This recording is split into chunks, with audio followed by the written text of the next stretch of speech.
Sometimes நான் notice பண்ணது என்னது sir, there is something call man's planning. Man's பிளேனிங்னா ஒரு பெண் ஒரு விஷயத்த சொல்லும்போது ஒரு ஆண் வந்து அதை விட நான் நல்லா சொல்லுவேன், அது பொம்பளை நீ சொல்லக்கூடாது, நான் தான் வரலாம்னு சொல்லிட்டு அந்த பெண் கிட்ட போய் எக்ஸ்பிளைன் பண்ணுவாங்க.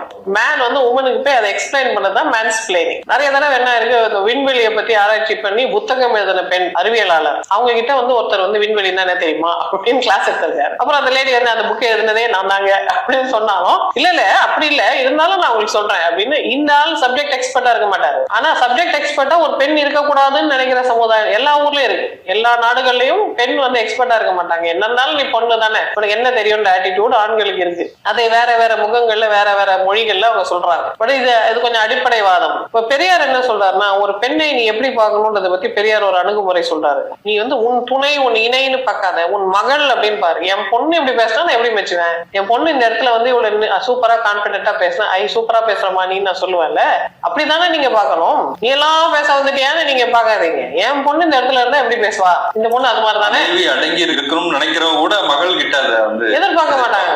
என் பொண்ணு எதுக்கு அடங்கி போகணும் தானே அப்பாஸ் கேக்குறாங்க. அப்ப உங்க பொண்ணு மாதிரி மத்த பெண்களை ஏன் நீங்க பார்க்க மாட்டேன்றீங்க? அப்ப மத்த பெண்கள்லாம் உங்களுக்கு அடிமை, உங்க பெண்ணு மட்டும் மகாராணியா?